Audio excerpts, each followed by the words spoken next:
Hello and welcome to An Old Man Watches, and today I'm going to be talking about Sabata, a 1969 spaghetti western.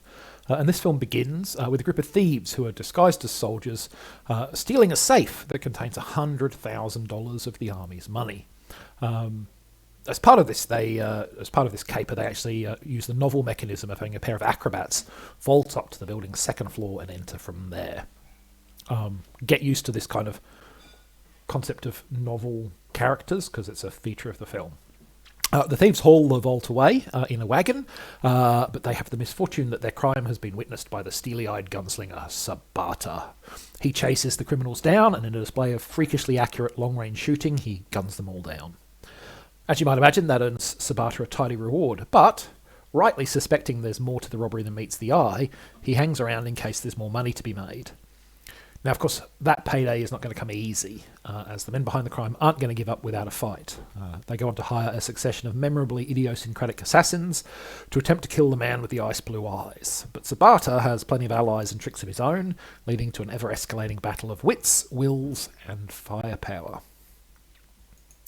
So Sabata was a box office success for its producers, sporting 2 sequels, and in what is probably the clearest sign that there was money to be made from the franchise, at least 4 unofficial Sabata-branded films from other filmmakers. Now, just because a film was a commercial success, or indeed a critical one, is of course no guarantee that I will like it, or that you will like it, or that anyone in particular will like it, but I did enjoy Sabata, so let's have a look at what I think the film does right. So, first of all, let's talk about leading man Lee Van Cleef, who was a working actor through most of the 50s, particularly in the Western genre. However, in 1958, he was in a car accident that nearly ended his life, let alone his career, and his recovery was long and difficult. For a time, it was believed he would never actually be able to ride a horse again due to the knee damage he'd suffered. And as you can imagine, riding a horse is a bit of a necessity for a career in Westerns. But, Van Cleef and his career struggled along through the early 60s until in 1965 Sergio Leone cast him as a major antagonist in For a Few Dollars More. And Van Cleef indeed returned as the bad guy in Leone's famed sequel to that movie, The Good, the Bad and the Ugly.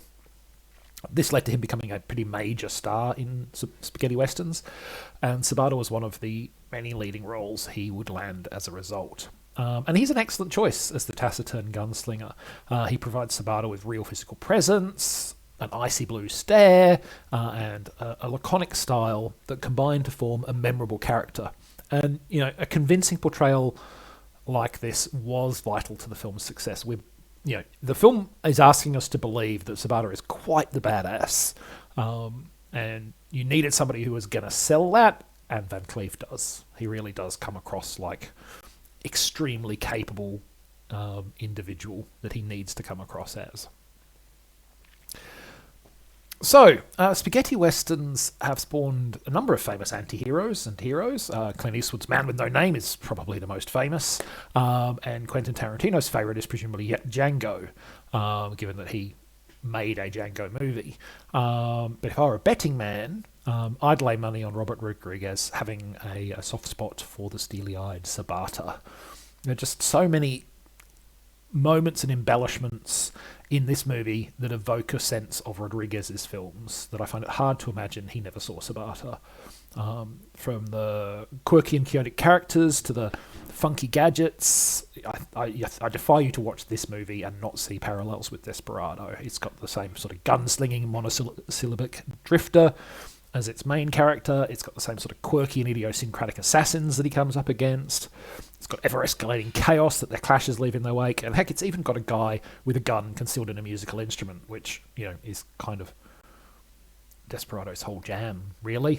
So yeah, I suspect a young Robert Rodriguez saw and enjoyed this movie, and I don't blame him for wanting to capture that same kind of atmosphere, because I think it's a fun film. And speaking of that, it was not uncommon for spaghetti westerns to feature pretty confronting violence. A Fistful of Dollars, which launched Clint Eastwood's career as an international star, is probably one of the more restrained examples.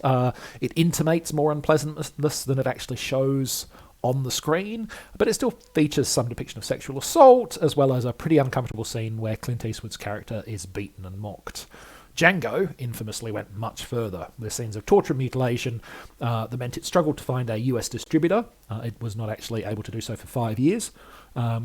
And it was outright denied classification in the United Kingdom for over 25 years. It wasn't until... It was a 1966 film, and it wasn't until 1993 that it was released with an 18-plus rating. Sabata eschews this approach, which is not to say that it's light on gunplay and people getting killed, because it's got plenty of examples of both of those things, but the deaths are relatively bloodless and there's no real tendency to linger on the violence or its outcomes. Instead, the movie is much more interested in moving on to the next quirky character, clever stunt, or moment of banter. That last category includes a low-key ongoing joke that I enjoyed very much. And I think this lighter touch, you could argue it has a drawback that it never really feels like Sabata is outmatched because the tone is lighter. But I don't think the film's looking for that kind of narrative tension. It's not looking for you to believe that its insanely competent leading character is really in trouble. It's looking to provide a fun romp involving an impossibly cool lead.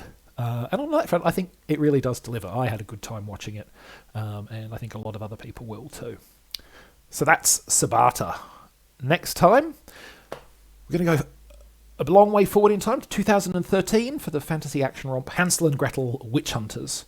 But that's next time. Until then, thanks for watching this video, and I hope you enjoyed it.